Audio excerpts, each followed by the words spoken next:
Do you know someone like this? A woman who says things she doesn't really mean when she's around a man she likes or someone she wants to impress. A funny woman. While it might be a way to show affection, it's a different story if she changes her attitude based on who she's with. Phony girls always end up causing harm behind the scenes. I'm going to share a story about when I was on the receiving end of this behavior. My name is Flora. 7 years ago, I was in a 3-year relationship with a guy named Daniel, and we were planning to get married in the fall. Around that time, we found out that his older brother was also planning to get married. It was great to have two happy events happening at the same time, but considering the financial burden on the invited guests, we thought it might be better to avoid having them overlap. So we had a discussion and decided that the older brother would have his wedding first. That's when Nina, his wife, became my sister-in-law. I'm 2 years younger than her, and she was very kind, treating me like a sister. I thought we'd get along well as sisters-in-law. But her attitude changed completely 6 months after her wedding. It was the day we came back from our honeymoon. Grandma, Daniel, and Flora are back from their trip, my mother-in-law said loudly. Daniel's 80-year-old grandmother, who lives with my in-laws, came out of the back room.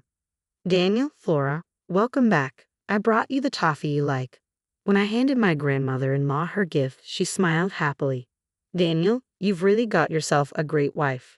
She even thought of me during the wedding ceremony. It was an intimate ceremony with just family, and even the meal was Japanese cuisine, which is rare for young people these days. It was then that my sister-in-law, Nina, walked in. Oh, you all look like you're having a good time together. Nina, you came just in time. Daniel and Flora brought us some toffee from their honeymoon. Join us, my mother-in-law invited her. But Nina replied, not this time. I just came to drop off the invitations for your birthday party, mother-in-law. Well, I have some things to do, so I'm going to take off. Then she walked out the front door. I followed her. Here's a souvenir. It's not much, I said, handing her a paper bag with sweets. She peeked inside and laughed. It looks like something you could buy at any train station, huh? I'm sorry, I stammered. And Flora, from now on, could you stop calling me by my first name? You're married now, so you should understand, right? Yes, I replied, feeling taken aback. The Nina who used to call me by my first name or a nickname now addressed me more formally, and her words and tone seemed harsh. What could have happened? I wondered if I had done something to upset her, but I couldn't think of anything. Maybe she was just in a bad mood. Still, I was left with an uneasy feeling. At the restaurant my sister-in-law had booked for my mother-in-law's birthday celebration, my in-laws and Nina were waiting. I was about to ask why my grandmother-in-law wasn't there, but my sister-in-law spoke up. Now that everyone's here, father-in-law, could you please say a few words for the toast?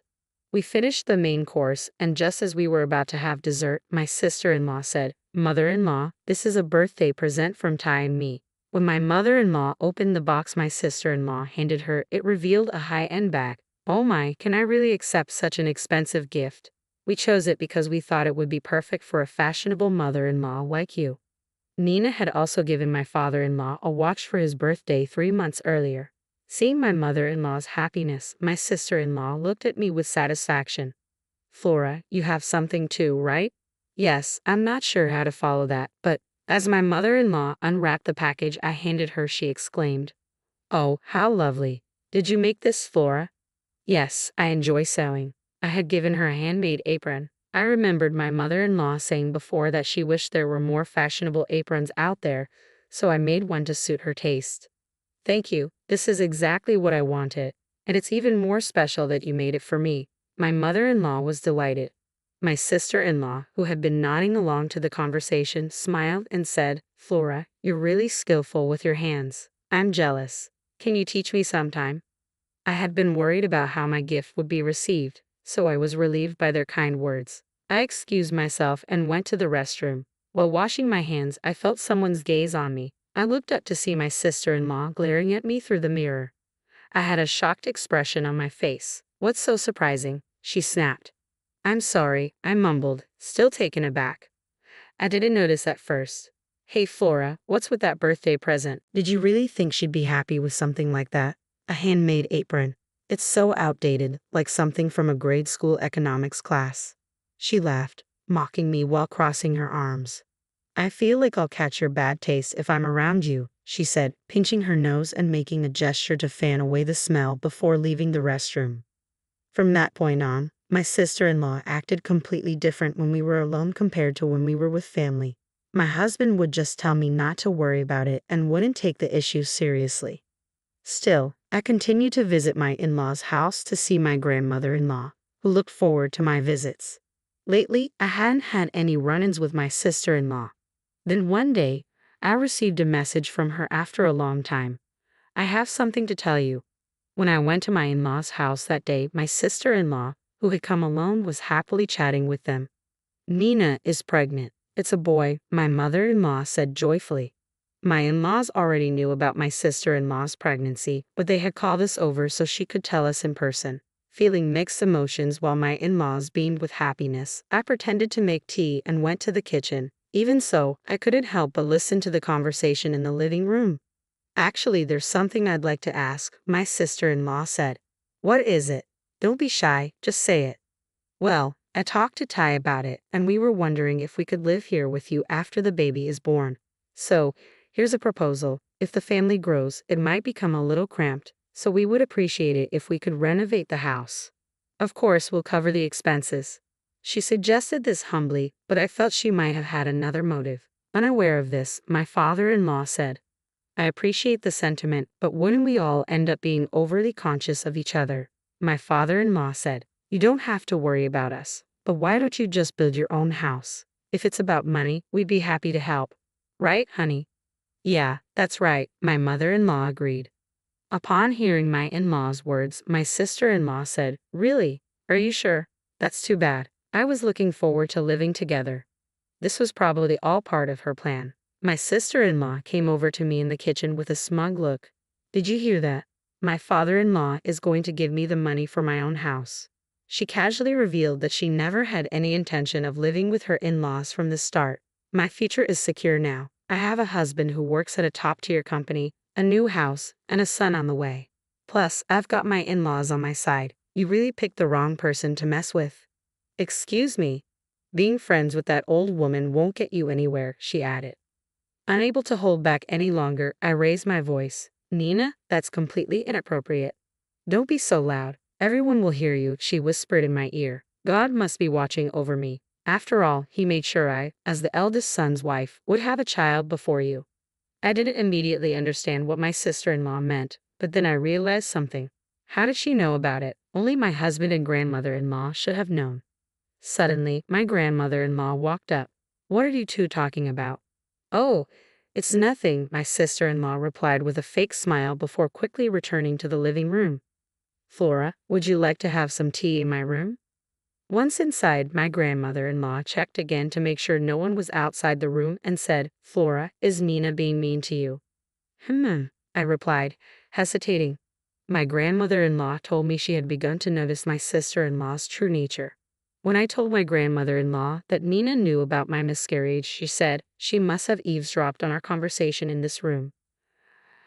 Had planned to keep my pregnancy a secret for the first several weeks, only telling my husband and grandmother-in-law because I didn't know what my sister-in-law would do if she found out. Unfortunately, I ended up having a miscarriage. My sister-in-law had deliberately called us to her in-laws' house to announce her pregnancy. I couldn't help but think she was mocking me. I couldn't forgive her. I decided to tell my elderly grandmother-in-law everything about Nina's behavior, which I hadn't mentioned before to avoid worrying her. My grandmother-in-law held my hand and said, Don't worry, Flora. Leave it to this old lady. Several months later, my sister-in-law gave birth to a baby boy at a hospital near her parents' home. We gave her husband some money as a gift, but I separately sent a present to Nina's family home. Even though she should have received it by now, she never said anything. I decided to call my sister-in-law in front of my grandmother-in-law and parents-in-law. What, you're asking for a thank you? Sending me such a cheap handmade baby outfit. How stingy can you be? My sister-in-law started the conversation by ranting loudly. I put her on speaker. I threw that thing in the trash already. Just send me a stroller instead. I waited for my sister-in-law to finish before revealing the truth. Nina, did you check what was inside that gift? What? Yes, I made the baby outfit, but your father-in-law asked me to.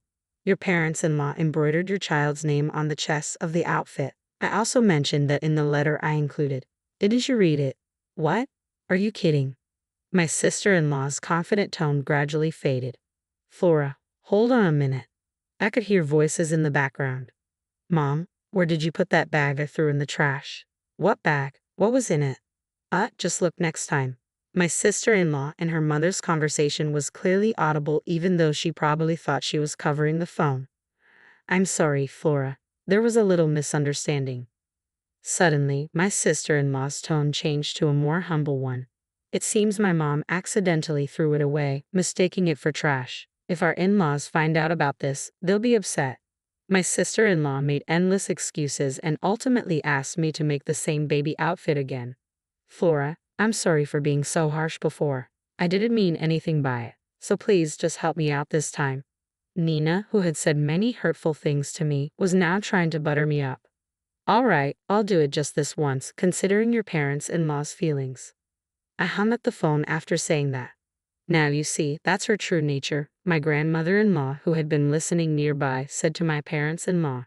Actually, before giving birth, my sister-in-law had bailed on my grandmother-in-law's birthday party, claiming she was sick.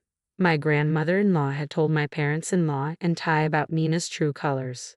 I can't believe Nina would do such a thing, my parents-in-law said, their skepticism dissolving as they listened to the phone conversation. They were dumbfounded, moving beyond anger, knowing that the outfit made with love by the family had been thrown in the trash. The tables had turned.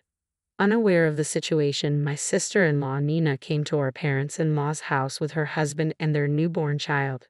We couldn't confront her while our in-laws were meeting their first grandchild for the first time, so Daniel and I greeted them with casual smiles. How adorable. I wonder if he has my mouth. His eyebrows are like mine, Nina remarked. Watching my in-laws, who couldn't help but adore their grandchild, I thought the phrase, they wouldn't feel pain even if their eyes were poked, truly applied here.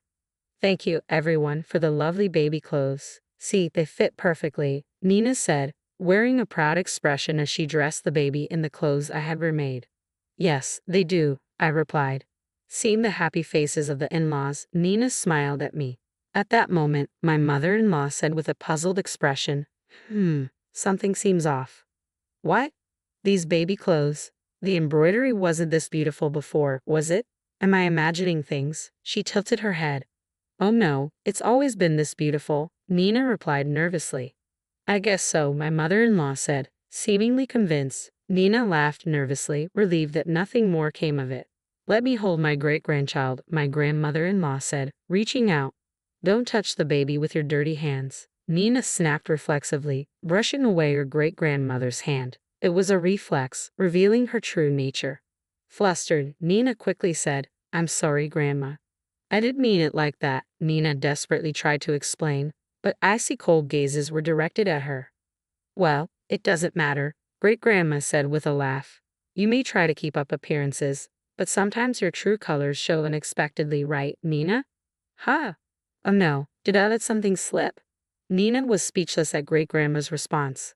Backed into a corner, she said, Great-Grandma, can we have another birthday party for you? I couldn't attend the last one because I wasn't feeling well. Oh, there it is, her signature about face. Would you prefer Japanese cuisine? I could make a reservation at a fancy restaurant, Nina asked, rubbing her hands together. No, I don't like eating out. I'd rather try some of your homemade cooking instead of a fancy feast. Is cooking not your strong suit, Nina? No, it's not like that. Of course I'll cook for you, she said confidently. But later she called me. Can you do me a favor?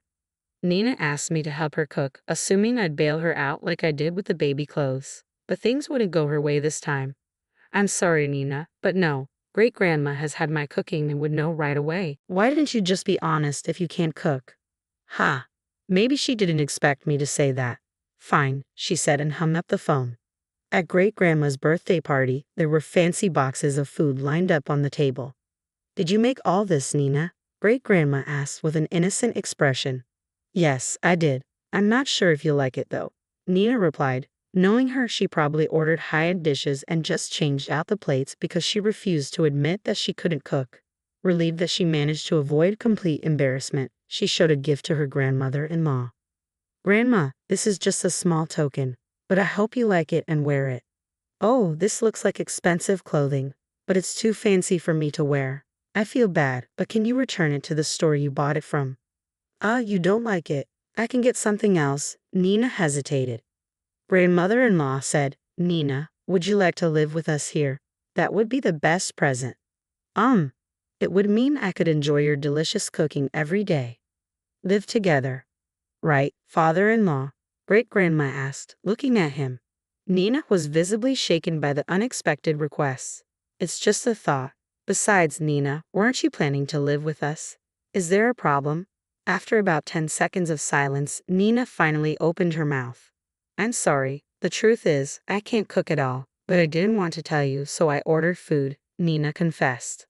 Well, if that's the case, you should have just told us the truth, Great-grandma replied. Yes, I'm sorry. Nina apologized for the cooking issue and clearly wanted to slide past the topic of living together, but Great-grandma wasn't finished yet. Don't worry, I was just joking about us living together. What? It was just a joke. Nina's face looked relieved. But grandmother-in-law's next words were unexpected. Don't be so relieved just yet. Huh? I'd rather you not set foot in the house if you can be honest. What?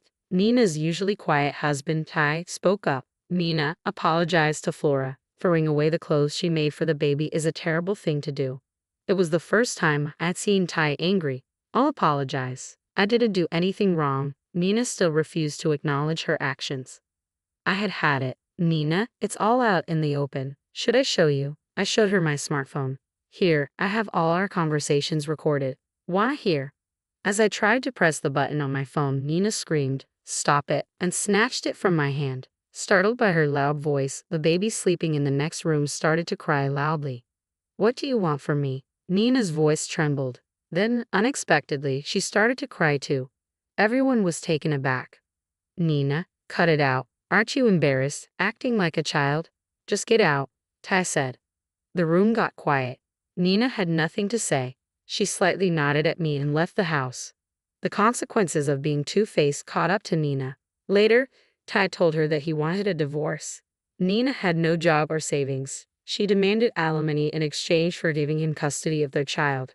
However, Nina's parents were reasonable and apologized for their daughter's actions, offering to pay the alimony themselves. Nina, who moved back in with her parents, sent Ty messages complaining about living with her stubborn sister-in-law and how unbearable it was. Nina didn't care about her child at all. Ty was fed up and said, "You brought this on yourself," and he blocked her.